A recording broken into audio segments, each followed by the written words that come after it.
Coach, when you went back and evaluated yourself in the first 8 games, what do you feel like you maybe learned about your offense, and what would you like to see improve these last couple of games? Yeah, I think offensively, I feel like situational football, we've gotten better and better. I think last week hit a hurdle there.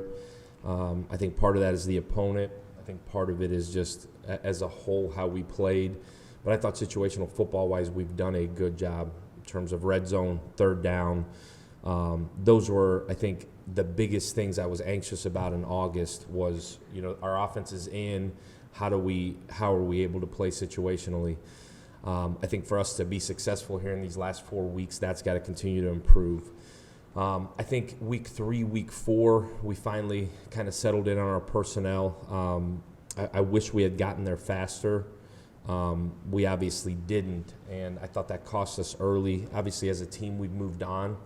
But I think when you look back at what you've done in a body of work and truly have time to self-scout and look at what actually is good, I think from a personnel standpoint, us going and figuring out who our best 11 are, playing those guys and kind of living and dying with them. I think as a whole, for us to continue to get better, the situational football part has got to continue to be where it is. Obviously, you want to improve from a third down perspective. Continuing for us to be able to pick up our first down. That's really when you've seen us be able to play at the tempo we want to play. When we've been able to pick up a first down, we've generally had success on the drive in terms of scoring points. It's when we've stalled out on first and second down that we've really stumbled and had to punt the football. But I think the reduction in penalties from early on in the year, the reduction in turnovers, our defense has helped us drastically in the last 5 or 6 weeks. Us not turning the football over the last 5 or 6 weeks at the rate we were early in the season. I think all of that comes with continuity. All of that comes with getting your best players on the field, settling in at the quarterback spot. All of that has kind of come together where we hit our stride. Like I said, the game a week ago, you can argue, probably took a step back.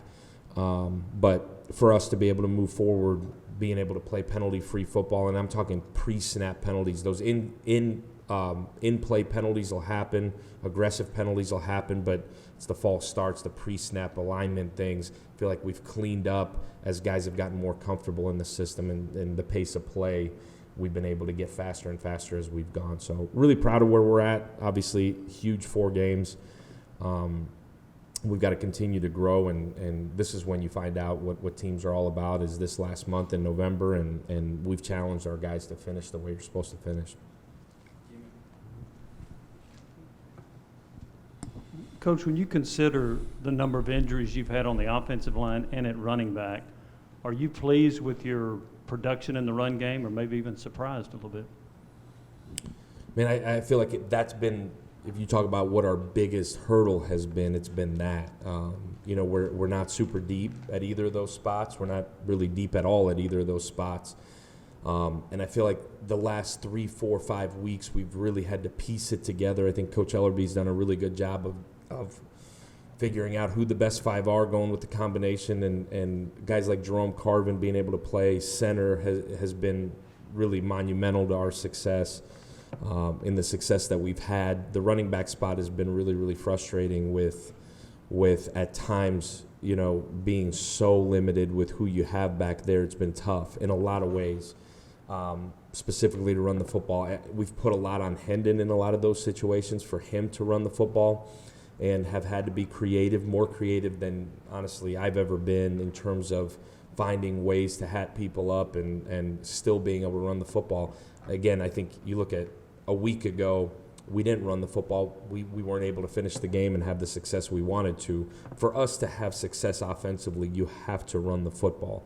To stay ahead of the sticks on first down. You saw us a week ago where I didn't feel like we could. And we got into some perimeter screen game stuff, some ways to get the drive started, where the first 7 weeks we've been able to run the football and get those things done. I think it's really, really hard to get a drive started like that. Luckily, I feel like coming back off this bye week, we've got a full stable, back to healthy at running back. We're back to healthy on the O-line. feel like we're going to have our best chance now down this stretch to run the football as long as we can obviously stay healthy. But it's been really, really challenging, both in running the football and being able to protect the quarterback in a lot of ways.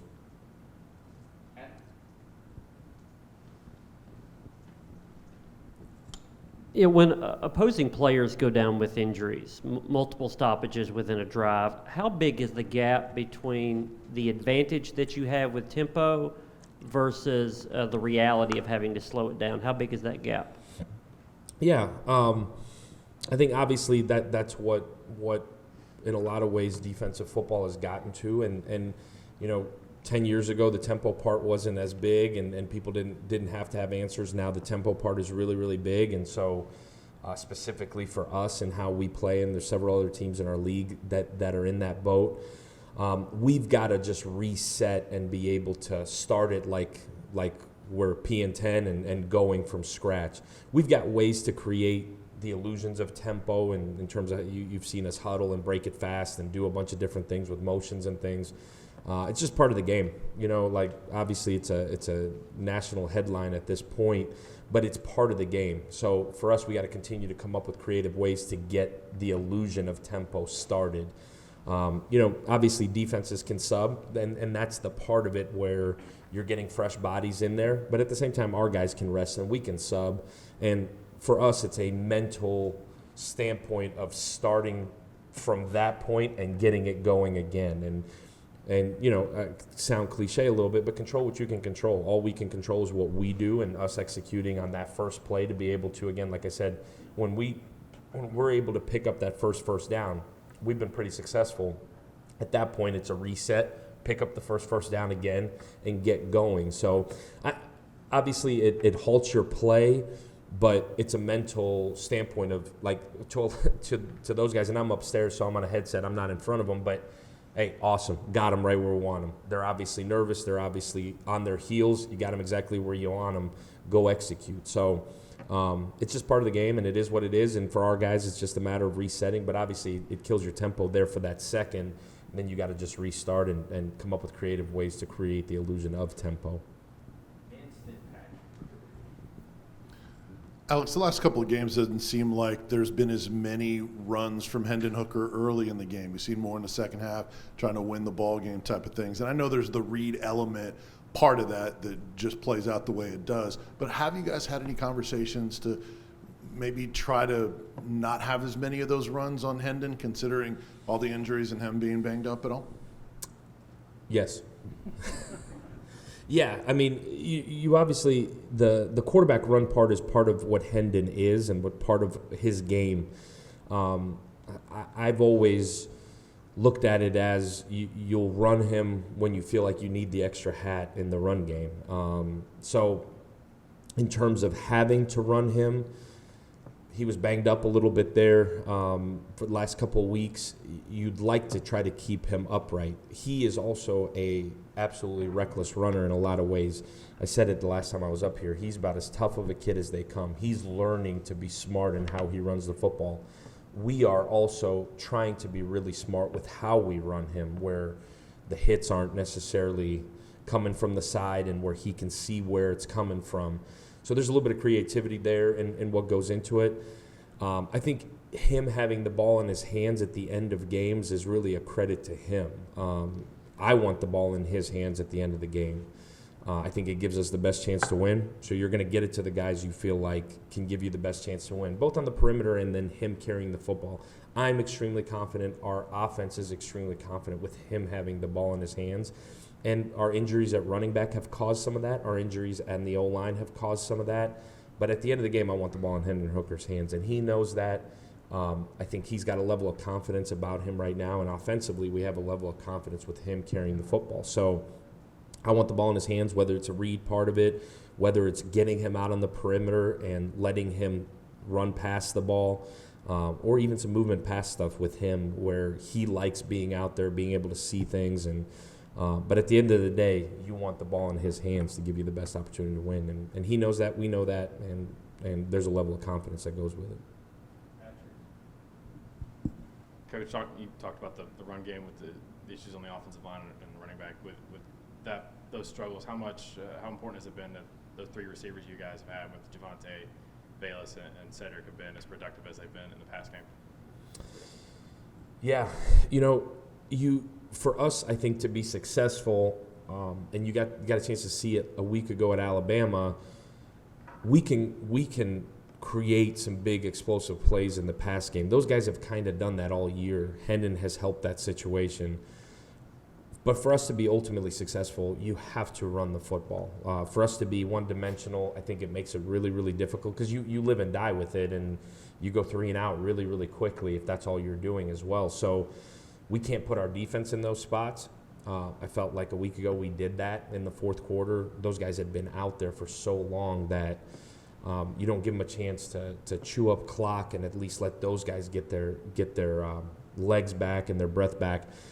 For us to be ultimately successful, for us to win games in the SEC, you have to run the football. So we got to do a better job of coming up with ways to do it. Injuries, not injuries, those are in a lot of ways excuses, and we don't let our guys make excuses. I can't make excuses. We've got to find ways with who we have to run the football. And we've got good enough players up front. We're healthy now at running back. Between the quarterback, we've got to be able to continue to find ways, and then using our tempo to pick our spots in the throw game and be able to execute. Not every play needs to go for a 75-yard touchdown. We've got to just continue to keep Hendon upright and effective. And honestly, what he's done extremely well since he took over is his timing, his ball placement. He's been incredibly efficient. And my job to keep us efficient, but it's my job to also run the football effectively in order to be efficient. It also sucks playing O-line when all you're doing is throwing the football. Those guys are teeing off on you, and we've got to do a good job this week included of setting a tempo early with the run game, and then the pass game will come. And so if you don't run the football, it's really, really hard to throw the ball. These guys have the ability to drop 8 at any time. So did Alabama. Really everybody now at this point can drop 8 and take away whatever they want in the pass game. We've got to be able to run the football effectively. Last question, really quickly, Wes. Yeah, Alex, it seems like, at least in the past few weeks, maybe the tight ends have not been as involved in the pass game, at least in terms of numbers.